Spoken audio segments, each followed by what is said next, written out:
Fucking brackets, eh? Fucking seedings, man. Fuck's sake. What is going on, guys? It's TC and MarkyB here, and welcome to another YouTube video with myself. Today I'm going to be discussing the hotly discussed debate right now that's going on Twitter, which is seeds. Seeds for i52 in particular, and mainly the problem that we're having right now is, the people who run the i3's event have not only announced that the spectator pass is going to be £50 per day, or £50 for the weekend, sorry, which a lot of people are finding a bit ridiculous.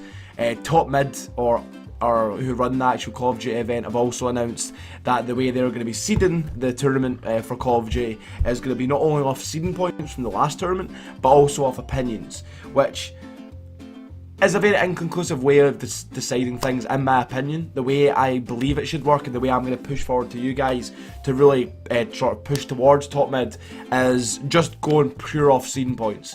First of all, I want to hit the nail on the head right here and say that I'm not saying this because this may affect my team's seed, because it wouldn't. My team would still probably receive second seed regardless, so this isn't affecting my team whatsoever.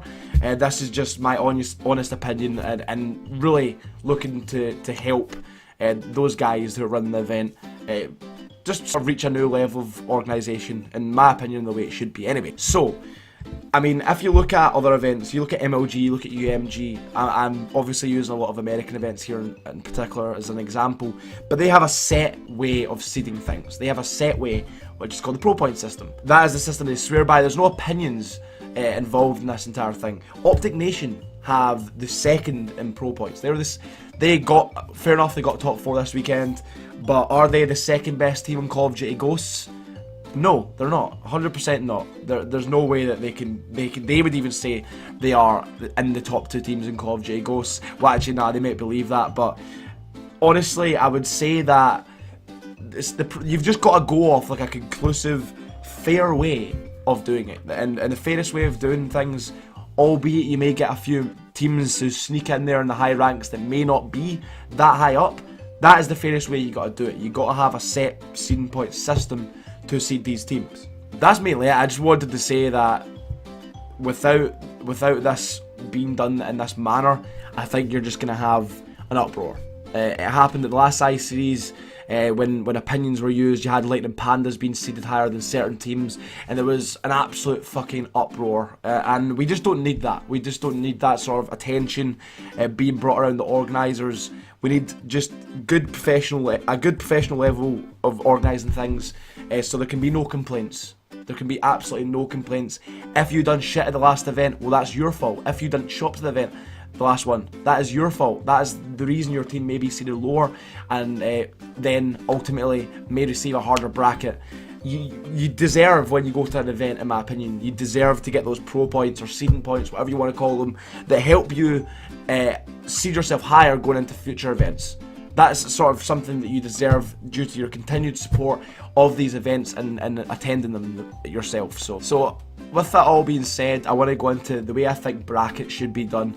In particular, going forward into Advanced Warfare, I think that not only should the likes of EGL and i-Series be looking at brackets that are fair, that allow teams that are at the very bottom to go all the way to the top and win the event. Not only that, I want to see great content creation abilities from those guys, and having the likes of the sort of the championship bracket system, which was something that was employed by MLG in their Halo years, and most recently at MLG Columbus.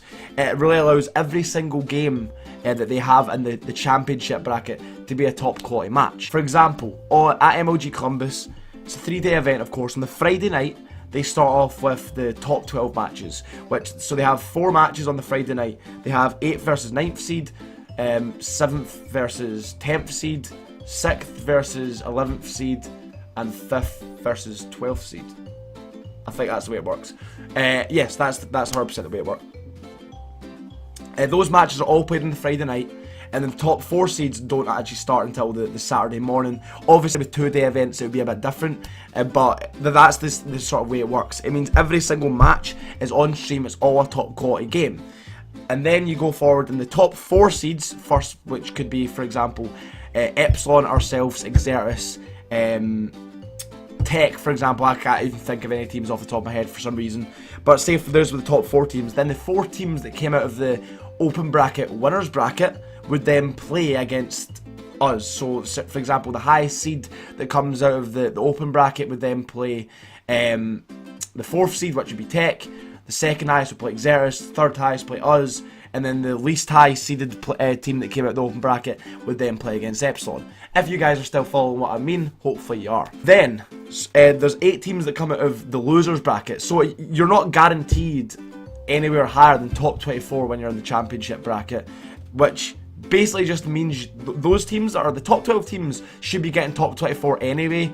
It just sort of avoids those lower match games that really, to be honest, are sometimes a waste of time and energy. You might have to get up super early to play, and it really just avoids that whole sort of thing. The main reason I think that EGL and I-Series should be employing this championship bracket system is there's so many games at these events, these smaller events, I-Series, EGLs, that you miss the best games sometimes.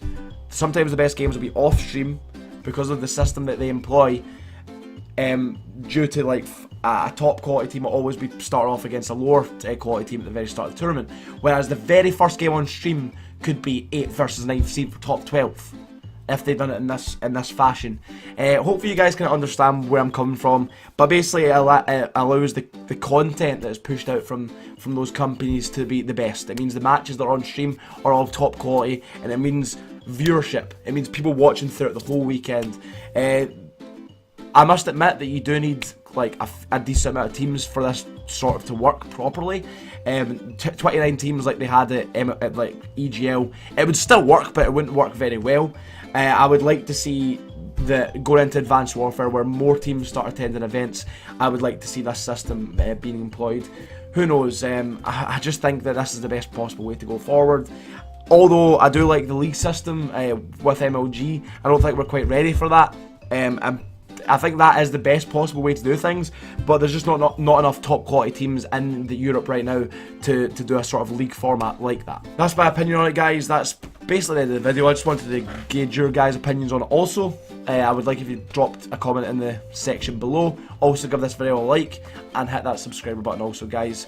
I'm going to keep trying to get these videos out on the daily, just discussing what is being discussed, essentially, give my own opinion and twist on things that are being maybe discussed or something that's happened in the scene.